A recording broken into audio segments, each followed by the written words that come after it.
Magandang araw sa inyong lahat, lalo na sa mga kababayan nating papalapit na o kasalukuyang nagpaplano nang mag-retire sa ilalim ng SSS ngayong 2026.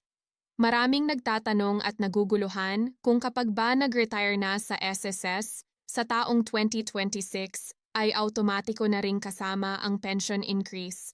Ito ang pag-uusapan natin ngayon ng malinaw, diretso, at walang paligoy-ligoy para alam ninyo kung ano ang aasahan at ano ang dapat ninyong paghandaan bago kayo mag-file ng inyong retirement claim. Unahin natin ang pinakamahalagang punto. Kapag sinabi nating magre-retire sa SSS, ang pensyon na matatanggap ninyo ay nakabase sa ilang pangunahing bagay. Kabuuang hulog o contributions ninyo sa SSS, bilang ng taon na kayo ay naghulog, average monthly salary credit, at ang eksaktong petsa kung kailan kayo magfa-file ng retirement. Hindi po automatic na porke 2026 kayo nag-retire, ay may kasamang guaranteed increase agad sa pensyon. May proseso at may batayan kung kailan at paano nagkakaroon ng adjustment o increase.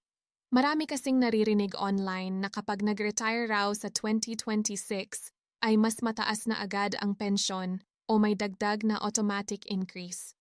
Ang totoo, ang SSS pension system ay hindi basta-basta naglalagay ng increase sa lahat ng bagong retirees. Ang pension amount ay kinakalkula base sa existing formula ng SSS sa oras ng inyong retirement.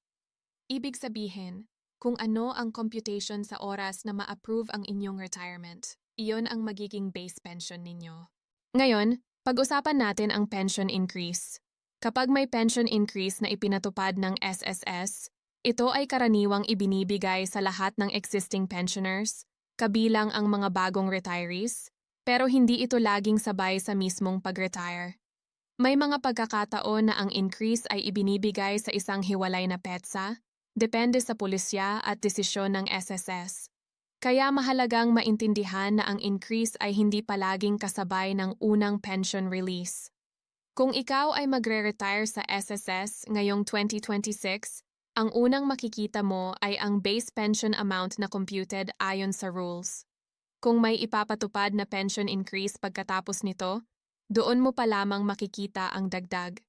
Hindi rin pare-pareho ang halaga ng increase para sa lahat, dahil nakadepende ito sa kasalukuyang pension amount ng bawat pensioner. Isa pang mahalagang tanong ay kung kailan ka dapat mag-file ng retirement. Ang timing ng pag-file ay mahalaga. Kapag nag-file ka ng mas maaga at kumpleto ang requirements, mas maaga mo ring matatanggap ang iyong pensyon. Ngunit kung nagkulang sa dokumento o may problema sa records, maaaring ma-delay ang approval at release. Hindi nito automatikong pinapataas ang pensyon, pero nakakaapekto ito sa bilis ng pagtanggap ng benepisyo. Marami ring nagtatanong kung mas maganda bang hintayin ang 2026 bago mag-retire dahil baka raw mas mataas ang pensyon. Ang sagot dito ay depende sa sitwasyon ng bawat isa. Kung patuloy ka pang naghulog at tumataas ang iyong salary credit, maaaring tumaas ang base pension mo dahil mas mataas ang average monthly salary credit. Ngunit kung titigil ka na sa paghuhulog at hihintayin lang ang 2026 nang walang dagdag na contribution, hindi ito automatic na magbibigay ng mas mataas na pensyon. Kaya mahalagang maintindihan na ang pension increase ay hindi magic na darating dahil lang sa bagong taon. Ang pinakakontrolado mong factor ay ang iyong contributions. Mas mahaba at mas mataas ang hulog, mas malaki ang tsansa ng mas mataas na pensyon. Ang increase na galing sa pulisya ng SSS ay bonus lamang kung ito ay ipinatupad. Ngayon, pag-usapan natin ang proseso pagkatapos mag-retire. Kapag na-approve na ang iyong retirement, buwan-buwan mo nang matatanggap ang pensyon sa iyong bank account o UMIDI card. Dito mahalaga na siguraduhing active at tama ang bank details. Maraming pensioners ang nade-delay ang pensyon hindi dahil walang increase, kundi dahil may problema sa bank account o personal records. Tungkol naman sa pension adjustment o increase, kadalasan ay ina-announce ito ng opisyal ng SSS. Hindi ito bigla-biglang pumapasok ng walang abiso. Kapag may increase, Kadalasan ay may paliwanag kung sino ang sakop at kailan ito ipapasok. Kaya huwag basta maniwala sa mga sabi-sabi na automatic daw may dagdag kapag nag-retire sa 2026. Isa ring mahalagang punto ay ang cost of living adjustment.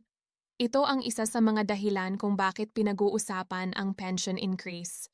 Ngunit kahit may pagtaas ng bilihin, hindi automatic na may kasunod na pension increase agad. May pag-aaral at approval muna bago ito ipatupad. Kaya ang tamang mindset ng magre-retire ay huwag umasa sa increase bilang pangunahing source ng dagdag na kita, kundi ituring ito bilang posibleng dagdag lamang. Kung ikaw ay senior na nagbabalak mag-retire, mahalaga ring maghanda ng budget. Ang unang matatanggap mong pensyon ay maaaring mas mababa sa inaasahan kung mali ang computation sa isip mo. Mas mainam na alamin na agad ang estimated pension sa SSS portal o sa mismong opisina ng SSS. Sa ganitong paraan, may malinaw kang ideya kung magkano ang papasok at kung sapat ba ito sa iyong buwanang gastusin. Marami ring nagtatanong kung may one-time cash o bonus kapag nag-retire sa 2026. Ang sagot dito ay hindi lahat ay may ganitong benepisyo. May ilang retirement benefit na nagbibigay ng lump sum, depende sa contribution at option na pinili. Pero hindi ito pare-pareho sa lahat. Ang pension increase ay hiwalay sa lump sum at hindi dapat ipaghalo ang dalawa.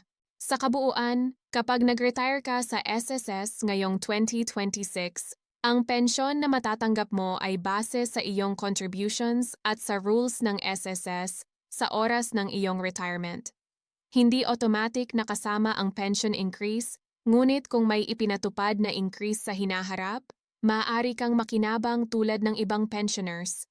Ang mahalaga ay maging informed, huwag magpadala sa maling balita, at magplano ng maayos para sa iyong retirement. Ang pag-uusap tungkol sa pensyon ay hindi dapat puro haka-haka.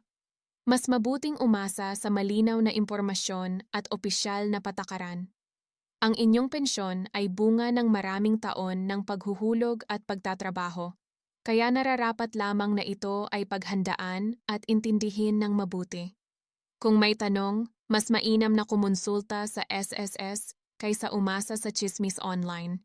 Sa huli, ang tanong na magre-retire sa SSS ngayong 2026, kasama na ba ang increase sa pensyon ay may simpleng sagot. Hindi ito automatic, ngunit posible kung may opisyal na increase na ipinatupad. Ang tunay na susi sa mas maayos na retirement ay tamang impormasyon, sapat na paghahanda, at realistic na expectations. Sana ay nakatulong ang usapang ito para mas malinaw sa inyo ang inyong magiging pensyon sa 2026 at kung ano ang dapat ninyong gawin bilang paghahanda sa inyong pagre-retiro.